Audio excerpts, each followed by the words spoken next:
Supreme court review পিটিশনে যদি সাড়া দেয়, নন টেন্টেডদের চাকরি বহাল রাখে, তাহলে 35,000 শূন্য পদের মধ্যে 15,000 এমনিতেই কমে যাবে। সেক্ষেত্রে কি নতুন পরীক্ষার্থীদের জন্য অভিজ্ঞতা বাবদ নম্বর সংস্থান রাখার যৌক্তিকতা আদৌ থাকছে? এই নিয়ে বিস্তারিত কি আপডেট আমরা জানবো।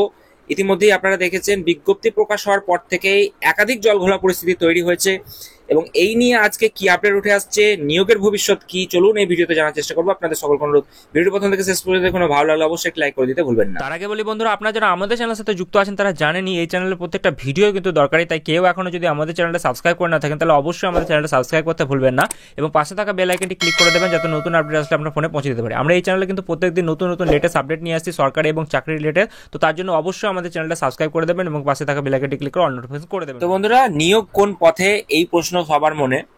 তো সব নজর সেই শীর্ষ কোর্টেই। সুপ্রিম কোর্টের নির্দেশে নিয়োগ বিজ্ঞপ্তি সে প্রকাশিত হয়েছে এবং তারপর থেকেই জলঘোলা পরিস্থিতি তৈরি হয়েছে। আপনারা দেখেছেন, একের পর এক ভিডিও আমি আপনাদেরকে দেওয়ার চেষ্টা করেছি এবং কি কারণে ত্রুটিগুলো রয়েছে বিজ্ঞপ্তিকে কেন্দ্র করে সেগুলো আমি আপনাদেরকে চিহ্নিতকরণ করেছি। কিন্তু এই নিয়োগের ভবিষ্যৎ কি, তাও পুরোটা নাকি নির্ভর করছে সুপ্রিম রায়ের ওপরেই।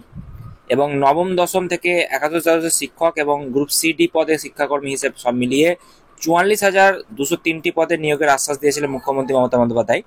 তবে শুক্রবার এসএসসি যে বিজ্ঞপ্তি প্রকাশ করেছে তাতে শুধুমাত্র দুই ক্যাটাগরিতে শিক্ষক হিসেবে যেটা আমরা দেখেছিলাম যে 35,726টি শূন্য পদে নিয়োগের উল্লেখ আছে। তবে 7 পাতার এই নিয়োগ বিজ্ঞপ্তির ছত্রে ছত্রে উল্লেখ রয়েছে সুপ্রিম কোর্টের নির্দেশের কথা, যেটা আমরা আপনাদেরকে দেখিয়েছিলাম যখন ওই বিজ্ঞপ্তিটি প্রকাশিত হয় এবং যে আমরা দেখেছিলাম গেজেট প্রকাশিত হয়। গেজেটে আমরা বারবার আপনাদেরকে আমি পয়েন্ট আউট করেছিলাম সেটা। তো বিজ্ঞপ্তিতে বলা হয়েছে এই নিয়োগের পুরো প্রক্রিয়াটাই নির্ভর করছে শীর্ষ কোর্টের পরবর্তী নির্দেশের ওপরে। কারণ 3 এপ্রিল এসএসসি 2016 সালের প্রায় 26,000 শিক্ষক এবং শিক্ষাকর্মী পুরো প্যানেল কিন্তু বাতিল করে দিয়েছিল। সেই রায়ের পুনর্বিবেচনা চেয়ে আলাদা আলাদা ভাবে রিভিউ পিটিশন করেছে রাজ্য সরকার, মধ্যশিক্ষা পর্ষদ ও এসএসসি। তো যাই হোক, এখনো পর্যন্ত সেই রায়ের ওপর বা সেই আবেদনের ওপর এখনো পর্যন্ত কোনো রকম শুনানি হয়নি, শুনানির দিনও ধার্য হয়নি। আইনজ্ঞদের পাশাপাশি বিকাশ ভবনের কর্তাদের একটি বড় অংশ বলছে যে ওই পিটিশন যদি সুপ্রিম কোর্ট খারিজ করে দেয় অথবা শুনানি করে কোনো নির্দেশ না দেয় তাহলে তার ওপরেই এই গোটা নিয়োগ প্রক্রিয়ার ভবিষ্যৎ কিন্তু নির্ভর করছে। অর্থাৎ আপনারা বুঝতেই পারছেন যে এই যে গোটা প্রক্রিয়াটা সেটা কিন্তু রিভিউ পিটিশনে অনেকটাই আমরা দেখছি একটা গুরুত্বপূর্ণ ভূমিকা পালন করছে এবং সেটা গেজেট বিজ্ঞপ্তিতে বারবার উল্লেখ ছিল।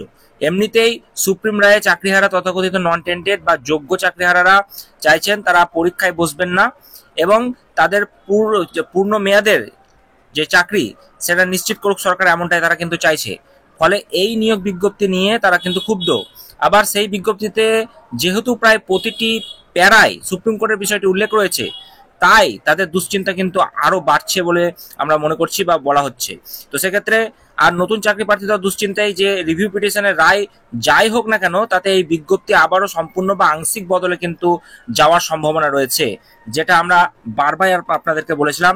এবং গতকালকেই আমরা দেখেছি বা যখনই এই বিজ্ঞপ্তি প্রকাশ, গত পরশু দিনকে যেটা বিজ্ঞপ্তি প্রকাশিত হয়েছিল তারপরেই আমরা দেখেছিলাম যে এই বিষয়গুলি কিন্তু একে একে বের হতে থেকেছে এবং ওই যে এক্সপিরিয়েন্স, টিচিং এক্সপিরিয়েন্স বলুন বা ডেমনস্ট্রেশন ক্লাস বলুন বা যেগুলো রয়েছে আরো প্রাসঙ্গিক জিনিসগুলো, সেইগুলো কিন্তু একের পর এক যে জলঘোলা পরিস্থিতি তৈরি করছে সেটা বলার অপেক্ষা রাখছে না।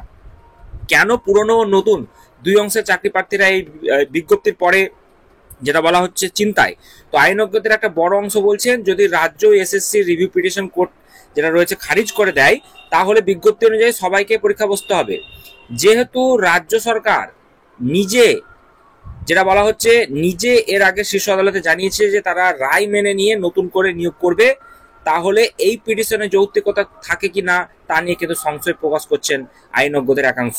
তবে সেক্ষেত্রে যেটা জানা যাচ্ছে যে তথাকথিত যোগ্য প্রার্থীদের কথা মাথায় রেখে এবং স্কুলে পড়ানো পুরনো অভিজ্ঞতা লেকচার ডেমোর ওপরে যে বাড়তি যেটা বললাম আপনাদেরকে 10 নম্বর করে 20 নম্বরের একটা অংশ রাখা হয়েছে, সেটা নিয়ে কোর্ট কি অবস্থান নেয় তা দেখার কিন্তু বিষয় রয়েছে। তো আইনজ্ঞদের একাংশের বক্তব্য 3 এপ্রিল সুপ্রিম কোর্টের মূল রায় অথবা 17 এপ্রিল পর্ষদের মডিফিকেশন অ্যাপ্লিকেশনের ওপর কোর্ট যা রায় দেবে, কোর্ট যে রায় দিয়েছে সেখানে কোথাও লেখা নেই যে নিয়োগের ক্ষেত্রে নতুন বিধি তৈরি করতে পারবে না রাজ্য। ফলে বাড়তি নম্বরের বিধির ক্ষেত্রে সমস্যা থাকার কথা নয়। তো আইনজীবীদের অন্য অংশের ব্যাখ্যা যেটা, যেহেতু মূল রায় সুপ্রিম কোর্ট বুঝিয়ে দিয়েছে যে 2016 এর গোটা নিয়োগ প্রক্রিয়াটা বেআইনি, তাই টেন্টেড বা নিশ্চিতভাবে অযোগ্য বলে চিহ্নিতদের পাশাপাশি নন টেন্টেডের চাকরিও কিন্তু খারিজ করা হয়েছে।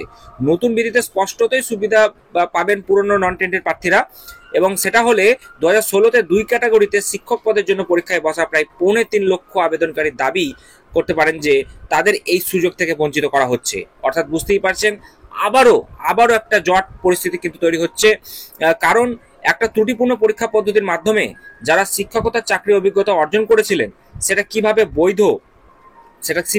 বৈধ হয় সেটাও কিন্তু একটা প্রশ্নচিহ্ন থাকছে। ফলে এই বিজ্ঞপ্তি চ্যালেঞ্জ হওয়ার যথেষ্ট সুযোগ থেকে যাচ্ছে। আবার নতুন আবেদনকারীরাও চেয়ে রয়েছেন যে সুপ্রিম কোর্টের দিকেই, কারণ আমরা দেখেছি যে এই বিজ্ঞপ্তিকে কেন্দ্র করে যারা শিক্ষা আধিকারিকরা রয়েছেন এবং এই পর্ষদের সঙ্গে যারা যুক্ত রয়েছেন তারাও কিন্তু, আমরা গতকালকে একটা ভিডিও করেছিলাম যেখানে আমি আপনাদেরকে জানাচ্ছিলাম, তারাও কিন্তু মেনে নিচ্ছেন যে এই বিজ্ঞপ্তিতে একাধিক ত্রুটি রয়েছে। তো সেক্ষেত্রে সেই ত্রুটিগুলোকে রেকটিফাই করে মডিফিকেশন করে আবার যে নতুন বিজ্ঞপ্তি আসবে না সেটাও কিন্তু বলতে পারছেন না কেউ। তো সেক্ষেত্রে অবশ্যই সেটাও কিন্তু একটা প্রশ্ন চিহ্ন থেকেই যাচ্ছে। তো যাই হোক, নতুন আবেদনকারীরাও চেয়ে রয়েছেন সুপ্রিম কোর্টের দিকেই, কারণ যদি সুপ্রিম কোর্ট রিভিউ পিটিশনে সাড়া দিয়ে নন টেন্টেডদের চাকরি বহাল রাখে তাহলে 35,000 শূন্য পদের মধ্যে 15,000 এমনিতেই কিন্তু কমে যাচ্ছে। অর্থাৎ বুঝতেই পারছেন যে নন টেন্ডারদের চাকরি বহাল যদি রেখে দেয় তাহলে এই 35,000 শূন্য পদের মধ্যে 15,000 এমনিতেই কিন্তু কমে যাচ্ছে। এই বিষয়টা কিন্তু আপনাদের একটা মাথায় রাখতে হবে, কারণ এটাকে কেন্দ্র করে অনেকেই কিন্তু এই মুহূর্তে কথাবার্তা বলছে না। তো এই বিষয়টা কিন্তু রয়েছে। তো সেক্ষেত্রে কি নতুন পরীক্ষার্থীদের জন্য অভিজ্ঞতা বাবদ বাড়তি নম্বর সংস্থান রাখার যৌক্তিকতা আদৌ থাকে, নাকি তখন সেই বিজ্ঞপ্তিটা বদলে যাবে? এইটাই হচ্ছে মেন কথা। অর্থাৎ বুঝতেই পারছেন যে নন টেন্টেড, তো সুপ্রিম কোর্ট রিভিউ পিটিশনে সাড়া দিয়ে নন টেন্ডেডদের যদি চাকরি বহাল রেখে দেয় তাহলে সংখ্যাটা কিন্তু অনেকটাই, ভ্যাকান্সিটা কিন্তু কমে যাবে। সেক্ষেত্রে নতুন পরীক্ষার্থীদের জন্য অভিজ্ঞতা বাবদ বাড়তি নম্বর যেটা সংস্থান যেটা রয়েছে সেই যৌক্তিকতা সেটা কিন্তু আদৌ থাকছে না, নাকি তখন কি বিজ্ঞপ্তিটা বদলে যাবে সেটাই দেখার বিষয় রয়েছে। তো আমাদেরকে সেই এখন রিভিউ পিটিশনের দিকে সুপ্রিম কোর্ট কি করছে দেখতে হবে। তো যেটা বলা হচ্ছে যে স্কুল শিক্ষা দপ্তরের এক আধিকারিক ব্যাখ্যা যে রিভিউ পিটিশনের শুনানির ওপরে অনেক কিছু নির্ভর করছে, কারণ রিভিউ পিটিশনের মাধ্যমে পুরনো নন টেন্টেড বা চাকরিতে বহাল হলে তখনই শূন্য পদের সংখ্যা কমবে, না হলে এই বিজ্ঞপ্তি কিন্তু খুব বদল না হওয়ার সম্ভাবনা। তো এখন রিভিউ পিটিশন যদি ওরকম না হয় তাহলে সেক্ষেত্রে যেটা বলা হচ্ছে বিজ্ঞপ্তি খুব বদল না হওয়ার সম্ভাবনা থাকছে, এই আধিকারিকরা বলছে। তবে 2016 বঞ্চিত চাকরি প্রার্থীরা এই বিজ্ঞপ্তির ভিত্তিতে আবার কোনো মামলা দায়ের করেন কিনা সেদিকেও কিন্তু নজর রাখতে হবে।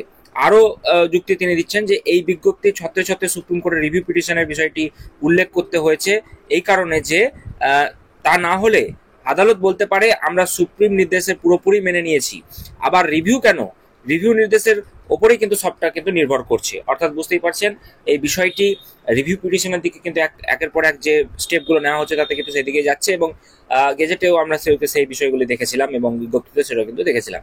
তো অতএব সব নজর সেই শীর্ষ কোর্টেই বা শীর্ষ আদালতেই। সুপ্রিম কোর্টে মূল মামলার রায় দিয়েছিলেন তৎকালীন প্রধান বিচারপতি সঞ্জীব খান্না এবং বিচারপতি সঞ্জয় কুমার। বিচারপতি খান্না ইতিমধ্যেই অবসর নিয়েছেন।